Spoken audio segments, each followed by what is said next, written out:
এখন বেটার বউ সরি হইলে কোয়া যায় যে মা বোন সবারই আছে, কোয়া যায় যে আজকে তোর কিংকা ফটফটা হয়ে গেছে, বেটা ধুয়ে আসলো বউ গেল।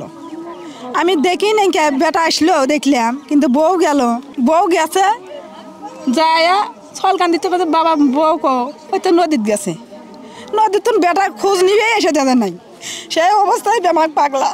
আমাকে সকালে খবর দিছে বা কচ্ছা আশা ডুব দিবে নদীত মরিয়ে আছে। আমরা এসে দেখি যে আশার লাশও বাড়াই নিবা, পানির থাকলে তো বাড়াই না নি বেটা, তখন একবার আগা করে ডুবার নামা দিছে, মানুষ উঠকাচ্ছে বেটা খুব বাড়ায়। আমার জানে গেছে পানির নাই বেটা। বাঙালি নদীর পারে থমথমে অবস্থা বিরাজ করছে। দর্শক মণ্ডলী, আপনারা দেখতে পাচ্ছেন এখানে প্রচুর লোকের সমাগম। ঘটনাটি ঘটেছে বগুড়া জেলার ধনুট উপজেলার বাঙালি নদীর পারে। এখানে একটি গৃহবধূ সকালে গোসল দিতে নদীতে এসে নিখোঁজ হয়ে যায়। আসলে তিনি নদীতে পড়েছে কিনা তার সাথে অন্য কোনো ঘটনা ঘটেছে এটি এখন পর্যন্ত কেউ জানতে পারেনি।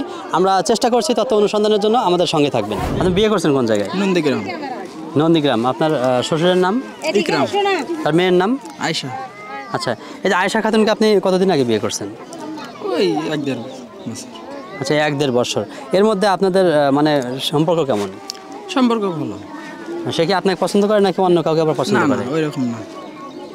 তাকে কেউ নিয়ে যেতে পারে বা সে কারোর সাথে চলে যেতে পারে, এরকম ঘটনা আছে? না, ওইরকম কোনো। আপনার কি মনে হচ্ছে আসলে সে কোথায় আছে এখন? এখন মনে করলেন যে এখন আশা করি সেটা তো আর কেউ জানে না। আমরা এখন ধারণা যে নদীর ভিতরে গোসল করতে যাই এই কামটা হয়েছে। সে কি সাঁতার জানতো না? না, সাঁতার জানতো না। তাহলে এখন ওই আসতে দিয়েছেন কেন? মনে করলেন যে আপনি এখানে আসছিলেন একদিনই, কোনো সমস্যা হয় না। মানে এর আগেও এখানে এসে গোসল দিত? এর আগেও সে গোসল দিত? হ্যাঁ, গোসল দিত। আচ্ছা, মানে সচরাচর প্রতিদিন গোসল দিয়ে যেত। তা আজকে কি হইলো? আজকে এরকম আসতে মানে আপনার সাথে লাস্ট যখন কথা বলছে বা যখন বাড়ি থেকে আসছে তখন কি বলে আসছে? মানে আমি মনে করলাম আমাকে বলেছে আমি প্রথম আসছি গোসল করতে, আমি আবার বাড়িতে যখন চলে গেছি তখন আবার উঠে যাচ্ছে, আমি সোল আছে তো সোলের জন্য আমি আবার আসতে আছি। তারপরে আপনি কখন বুঝতে পারলেন যে সে আসলে মানে বাড়ি ফিরতেছে না? মানে আপনি ওই যখন আসছে 10 মিনিট পর। আচ্ছা, বুঝতে পারলেন যে এতক্ষণ ফিরতেছে না কেন? তখন আসে আপনি কি মানে খোঁজ খাজ করে কোনো কিছু বুঝতে পারছেন যে সে কোথায় আছে? নদীর ঘাটে নাই, সেখানে আমি চেক করে দিয়েছি। আচ্ছা, নদীর ঘাটে নাই, কিন্তু তার নাকি জুতা ছিল এখানে? জুতা ছিল। জুতা এসে কোন জায়গায় পাইছেন? ও ঘাটে। আচ্ছা, আর কোনো কিছু টের পাইছেন কি? আর কিছু পাইনি।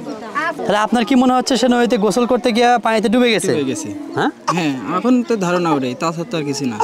আমরা ফার্স্ট সিভিল ডিফেন্স বিভাগীয় সদর দপ্তর রাজশাহী ডুব ইউনিট মোহাম্মদ আব্দুর রাজ্জাক এর নেতৃত্বে বেলচাপড়ির জেগাতলা ঘাট বাঙ্গাল নদীতে সকাল 6 ঘটিকায় আনুমানিক গোসল করতে এসে আয়শা খাতুন 18 নিখোঁজ হয়।